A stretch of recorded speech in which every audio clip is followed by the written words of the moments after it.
다섯 종류가 있습니다. 번제, 소제, 속죄제, 화목제, 그리고 속건제, 이렇게 다섯 개 종류의 제사가 있는데, 오늘 조금 전 우리가 읽었던 23절에서 읽었던 말씀에는 감사제라고 하는 게 있잖아요.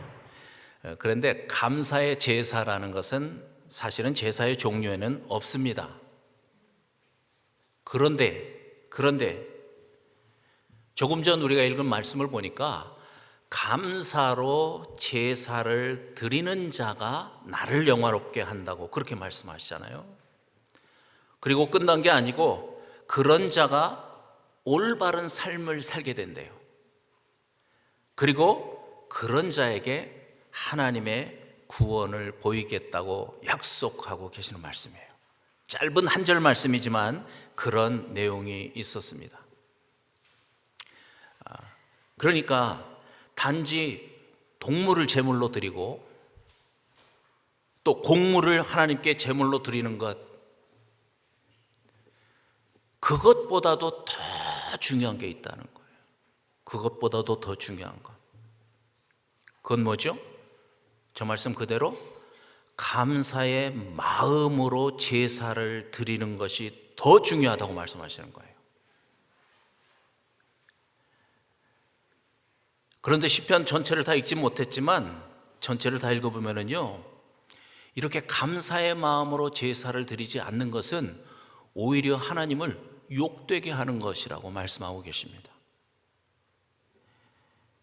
그러니까 아무리 다른 게 다 준비가 잘 됐어도 감사가 빠지면 그 제물은, 그 제사는 하나님이 받으시지 않는데요. 감사가 빠지면. 그 이유를 말씀하고 있습니다. 한번 읽진 않았지만 12절부터 14절에 있는 말씀을 한번 보실까요? 시작. 내가 배고프다고 한들 너희에게 달라고 하겠느냐? 온 누리와 거기 가득한 것이 모두 나의 것이 아니더냐? 내가 수소의 고기를 먹으며 숫 양들의 피를 마시겠느냐? 감사 제사를 하나님께 드리며 너희의 서원한 것을 가장 높으신 분에게 갚아라. 이스라엘 백성들이 열심히 제사를 드렸습니다. 동물을 끌고 와서 레위기에서 말씀해 주신 대로 동물도 드리고 곡식도 드리면서 하나님께 감사의 제물을 드렸어요. 그런데 하나님께서 그 제물을 받지 않는 이유가 바로 저거래요. 조금 전 읽은 말씀 그대로. 뭐가 빠졌다고 말씀하세요? 조금 전 읽은 말씀에서 감사가 빠졌다고 말씀하시는 거예요. 하나님께서는 감사를 원하시는데 감사하는 마음이 없이 열심히 갔다가 제물만 하나님께 바쳤던 겁니다. 그런데 저렇게 감사가 없이 제사를 지낸 이스라엘 백성들의 삶이 어땠는가? 17절부터 20절 읽어보세요. 감사 없이 제사를 드렸더니 저런 삶을 사는 거예요. 보세요. 시작. 너희는 내 교훈을 역겨워하고 나의 말을 귓전으로 흘리고 말았다. 도둑을 만나면 곧 그와 친구가 되고 간음하는 자를 만나면 곧 그와 한 패거리가 되었다. 입으로 악을 꾸며내고 혀로는 거짓을 지어내었다. 동기간의 허물을 들추어내어 말하고 한 어머니에게서 태어난 동기들을 비방하였다. 감사가 없는 제사, 감사가 빠진 제사, 그런 제사를 드리는 자들의 삶은 저렇다는 거예요. 첫째는 하나님의 교훈을 역겨워했다는 거예요. 하나님의 교훈을 들으려 하지 않는 거예요. 그러니까 그들의 속마음이 보이잖아요. 별로 감사하는 마음도 없는데 그냥 억지로 동물 끌어다가 드리고 곡물 가지고 와서 바치고 하나님께 그렇게 제사를 드렸다는 거예요. 조금 전 말씀에 말씀하셨잖아요. 내가 수소를 잡아먹겠냐? 내가 배가 고파서 너희들이 나한테 바치는 그 곡물을 내가 먹겠냐? 이 세상에 있는 게 다 내 건데 내가 그래서 너희들 보고 그런 제사 드리라고 한 거 아니야. 가장 중요한 것은 감사야. 감사가 없는 제사는 내가 받지 않는다. 받지 않을 뿐만 아니라 감사가 없는 제사를 드리는 자들은 저런 삶을 살 수밖에 없다는 거예요. 우리도 예배 드리잖아요. 우리도 예배 드리면서 헌금 준비해서 하나님께 드리잖아요. 우리도 시간 내서 열심히 봉사하잖아요. 하나님께 다 드리는 거죠. 그런데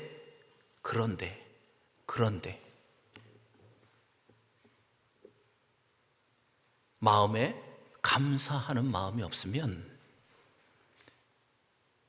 그게 다 헛된 일이 되고 만다는 거예요. 단지 그게 헛된 일이 되고 마는 정도가 아니고 그런 예배 드리고 그런 헌금 생활하고 그런 봉사를 하고 살면 그 사람의 삶은 조금 전 읽었던 그 말씀 그대로 되는 거예요. 저도 자꾸 제 얘기를 여러분께 말씀을 드려요. 제가 정말 열심히 교회 다니면서 봉사 많이 했거든요. 그런데 제가 생각해 보니까 정말 감사하는 마음이 없었어요. 그냥 일 열심히 했어요. 또 일할 잘한다고 칭찬해 주니까 그거 듣기 좋아가지고 열심히 교회에 와서 봉사했어요. 생각해 보면 정말 사람의 칭찬을 듣고 싶은 그 마음 때문에 했던 거예요. 그러니까 누가 칭찬을 안 해주면 어떻게 돼요? 말 안 해도 알겠죠? 나는 열심히 했는데, 나는 헌금도 그렇게 열심히 내가 했는데 다른 사람이 알아주질 않아. 그 다음에 일어나는 일을 여러분 아실 겁니다. 오히려 그 봉사가, 오히려 그 헌신이 자신의 신앙생활의 성장을 막아버려요. 그게 문제가 심각하게 되는 거죠. 그래서 오늘 말씀을 통해서 우리가 알아야 될 중요한 건 뭐냐면, 오늘 설교의 제목처럼 감사는 우리와 하나님을 연결하는 다리와 같다. 이게 무슨 말이겠어요? 아무리 작은 것을 하나님께 드려도 거기에 감사의 마음을 가지고 드리면 그게 하나님께 아무리 작은 거라도 하나님께 드려지는 거예요. 하나님 보좌 위로 올라가는 거예요. 하나님이 기뻐하세요. 그런데 아무리 많은 것을 드려도, 아무리 사람들 생각하기에 큰 걸 드려도 만약에 거기에 감사라고 하는 마음이 빠져버리면 하나님은 돌아보시지도 않습니다. 말씀드린 것처럼 오히려 그런 걸로 인해서 마음이 교만해져서 나중에는 교회를 흔드는 자가 되는 것, 그것을 저도 많이 보고 자랐고 저도 그 중에 한 사람이었던 거죠. 그럼 이제 한 가지만 생각해 보면 됩니다. 그럼 우리가 어떻게 하나님께 항상 감사하는 사람이 될 수 있을까? 그 문제를 이제 풀어야 되겠죠. 그래서 오늘 말씀 데살로니가전서 5장 16절부터 18절 말씀을 우리가 두 번째 말씀으로 함께 읽었습니다. 큰 소리로 한번 같이 해보실까요? 시작. 항상 기뻐하라, 쉬지 말고 기도하라, 범사에 감사하라. 이것이 그리스도 예수 안에서 너희를 향하신 하나님의 뜻이니라. 또 옛날 말씀, 제 신앙 상태를 말씀드리면, 저 말씀처럼 순종하기가 어려운 말씀이 없더라고요. 무엇 때문에 그러냐면 항상이라는 말 때문에 그래요. 항상. 아니, 기뻐할 수 있어요. 그런데 어떻게 항상 기뻐합니까? 사람이 살다 보면 화가 날 때도 있고 그냥 치고 받고 싶은 때도 있고 모든 상황들이 있는데 어떻게 항상 기뻐하래요? 그러니까 저 말씀이 그냥 그냥 지나가는 거예요. 귀 옆으로. 어떻게 범사에 감사하는 삶을 살아요? 쉽지 않죠. 그런 사람 많지 않습니다. 그래서 예전에 제가 그런 기도를 하나님께 했던 것 같아요. 하나님, 저에게 항상 기뻐하는 삶을 살 수 있도록 제 앞에 있는 장애물 좀 다 치워주세요. 제가 가지고 있는 문제를 제가 지금 기도하고 있잖아요. 그러니까 그 문제 해결해 주세요. 그러면 제가 항상 기뻐하는 삶 살 수 있지 않겠습니까? 제가 그러면 항상 감사하는 마음으로 예배도 드리고 감사하는 마음으로 헌신하고 그럴 수 있지 않겠습니까? 그런 기도를 드렸던 생각이 나요. 그러니까 항상 기뻐하고 항상 감사하지 못하는 이유는 나한테 있는 게 아니고 하나님께 있다고 생각한 거죠. 그런 환경을 주시면 내가 그렇게 살 텐데 그렇게 하나님이 안 주시니까 제가 지금 그렇잖아요. 그래서 어려운 상황 속에서 오히려 하나님을 원망하는 그런 삶을 살다 보니까 항상 기뻐하라고요? 범사에 감사하라고요? 이거 말이 되는 겁니까? 그런 불만이 마음속에서 터져 나오는 거죠. 그런데 제가 여러분과 요즘 나누는 것처럼 이 온전한 믿음을 갖고 나서 알게 됐어요.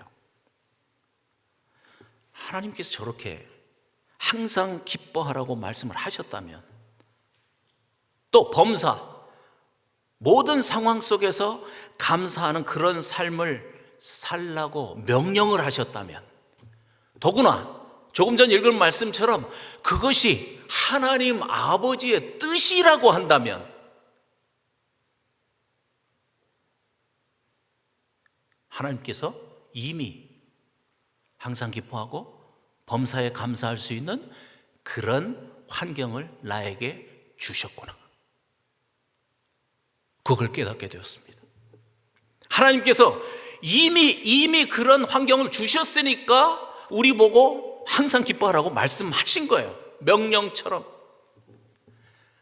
이미 우리에게 그런 환경을 주셨기 때문에 어떤 환경 속에서라도 감사하라고 그렇게 명령하듯이 말씀하신 거예요. 쉬지 말고 기도하라고 말씀하신 거예요. 그래서 조금 전 이 말씀에서 키워드, 가장 중요한 단어는 뭐냐면 그리스도 예수 안에서입니다. 그리스도 예수 안에서. 우리 좀 거꾸로 돌려가서 말씀 한번 다시 좀 한번 보여주세요. 한번 다시 읽게요. 자, 다시 한번 읽으세요. 시작. 항상 기뻐하라. 쉬지 말고 기도하라. 범사에 감사하라.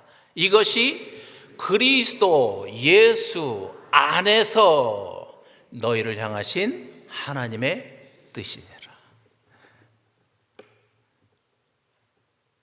이 말씀을 다시 해석을 하면요, 우리가 언제나 그리스도 안에 있게 되면 항상 기뻐하는 삶을 살도록 되어 있다는 거예요.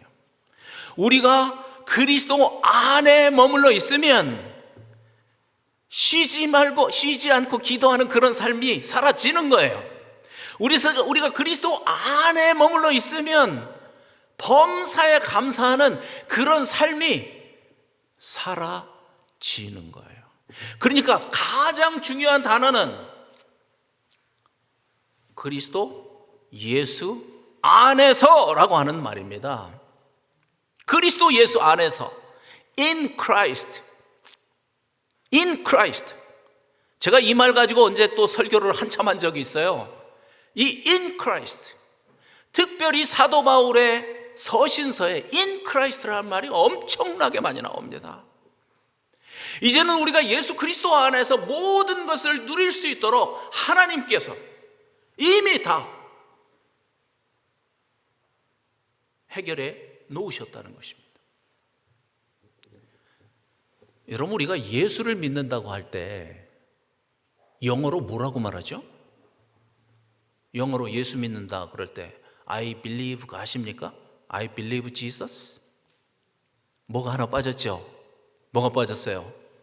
in이 빠졌어요. in. I believe in Christ예요.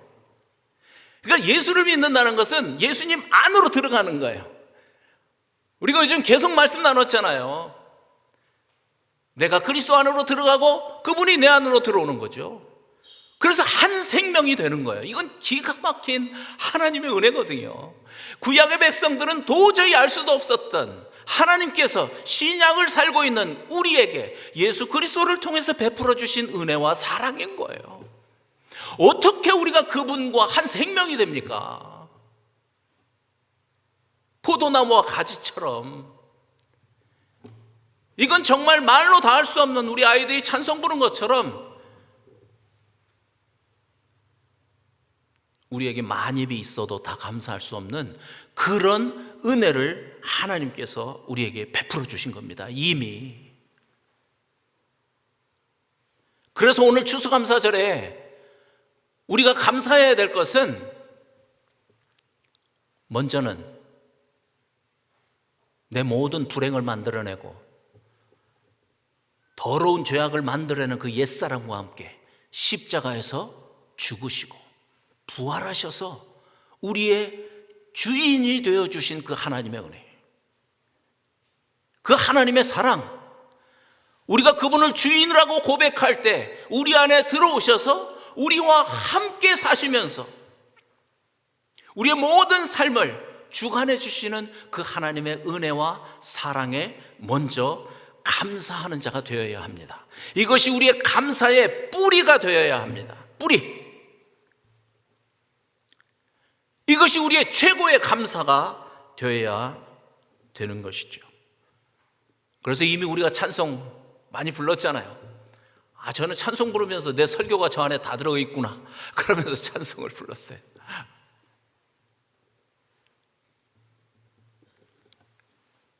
구약시대에도요 추수감사절이 있었습니다. 구약 성경에 읽어보면 초막절이라고도 하고 수장절이라고도 그래요. 수장이라는 말의 그 뜻은 뭐냐면 곡식을 추수해서 창고에다가 쌓아 놓는다는 그런 뜻이에요. 수장. 그래서 수장절이라고 그럽니다. 유대인 달력으로 7월 15일부터 7일 동안 함께 모여서 감사의 축제를 하라고 그렇게 말씀하셨어요. 그런데 하나님께서 그러면서 아주 특이한 명령을 하나 하셨어요. 그 7일 동안 집에서 살지 말고 나뭇가지로 초막을 짓고 그 초막에서 살라는 거예요. 그래서 수장절을 초막절이라고도 그래요. 두 가지의 이름이 있어요. 왜 하나님이 그렇게 명령하셨을까요? 언제 이스라엘 백성들이 그런 초막에서 살았어요? 천막에서? 그렇죠? 애굽에서 이스라엘 백성들을 하나님이 구원하셨잖아요. 그리고 광야 생활이 시작되었습니다. 광야 생활이 얼마나 힘들었겠습니까? 텐트 치고 또 걷고 또 가다가 또 치고, 그런 삶을 살았던 것을 기억하라는 거예요. 언제? 그 풍성한 곡식을 거두어들이는 그때 그 하나님께서 애굽에서 구원하시고 그들을 광야에서 살게 하셨던 그 어려운 때를 기억하고 감사라는 그런 의미에서 초막을 짓고 살라고 하는 거예요. 그러니까 초막절의 두 가지를 기억하는 거죠.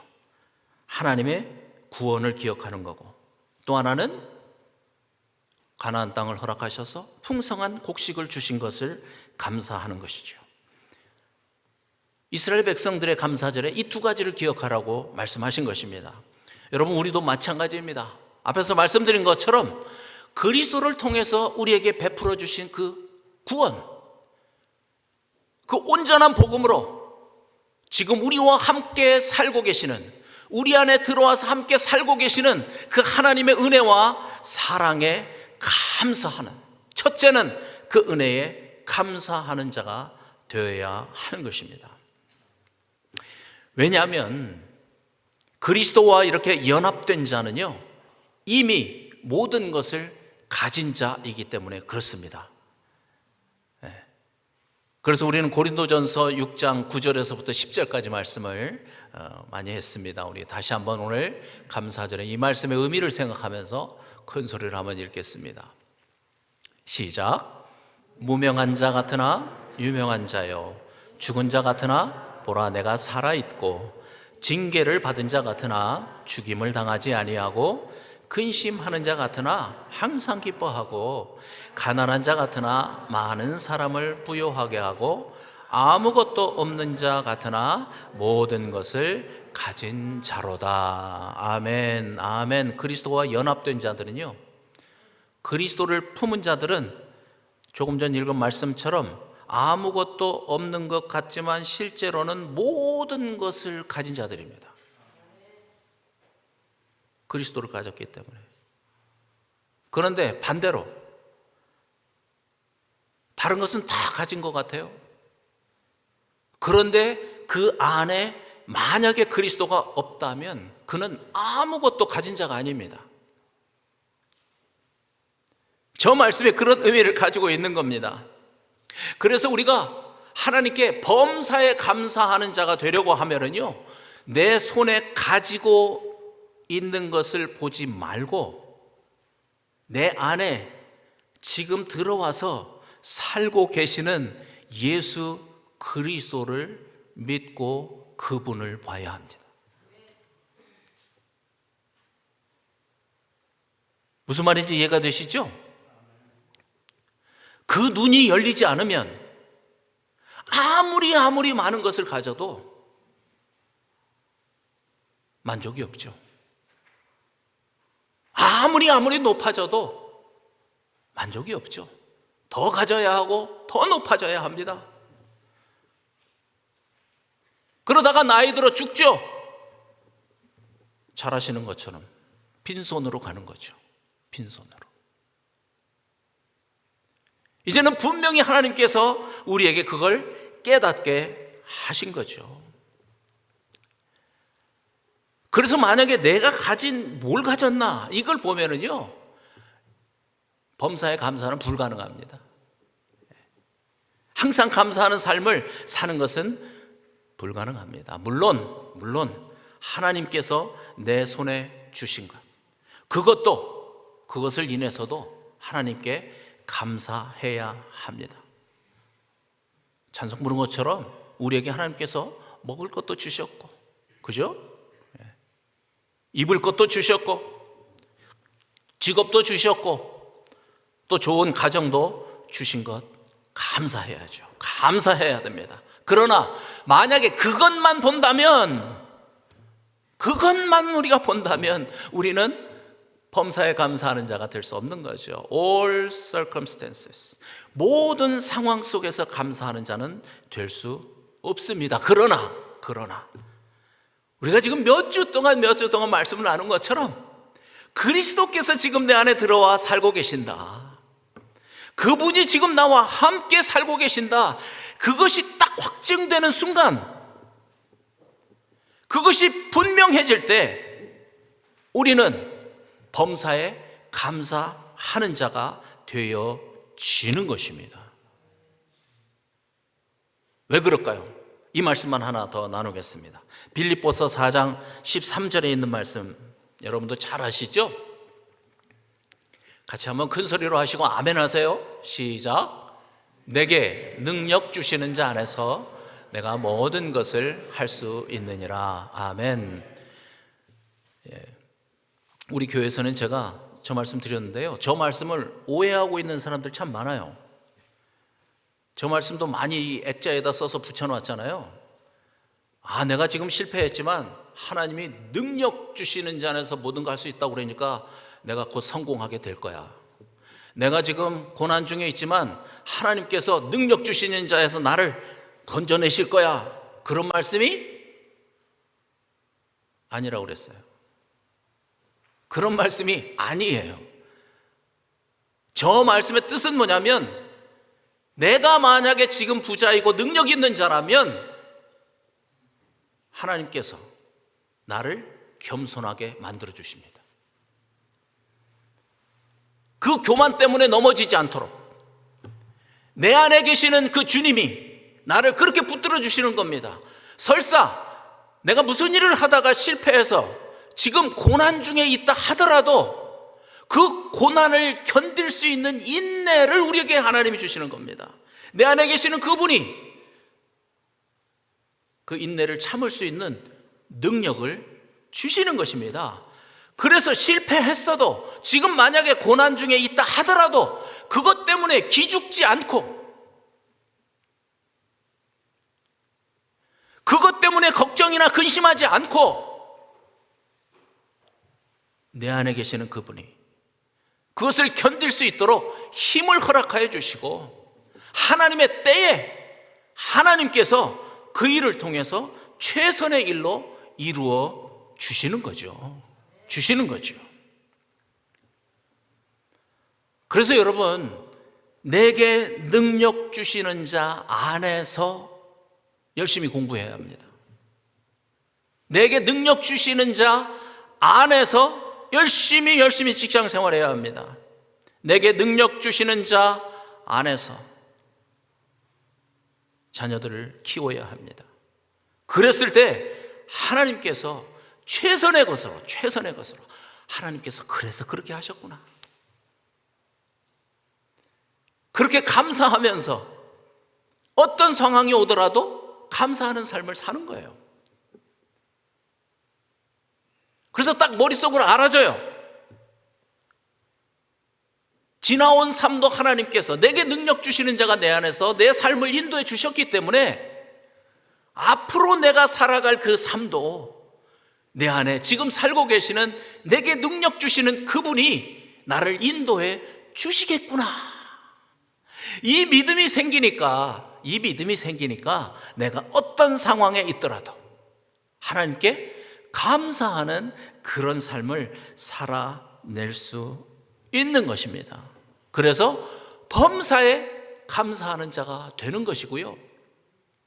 서론에서 말씀드린 것처럼 하나님께 이렇게 감사하는 삶을 살 때, 그것으로 인해서 감사하는 삶을 살 때 하나님께서 하나님께 드리는 우리의 헌신도 기뻐 받으시고, 하나님께 드리는 헌금도 기뻐 받으시고, 하나님께 드리는 크고 작은 모든 것을 하나님께서 기뻐 받으시고, 받으신 하나님께서 우리에게 또 적절한 은혜로 베풀어 주시고, 하나님과 우리를 연결하는 그 다리, 감사라고 하는 이 다리를 통해서 오고 가는 동안 우리의 믿음은 계속해서 성장하고 하나님 앞에서 더 멋진 삶을 살아내는 것을 믿습니다. 아멘. 우리 한번 같이 기도하시겠습니다.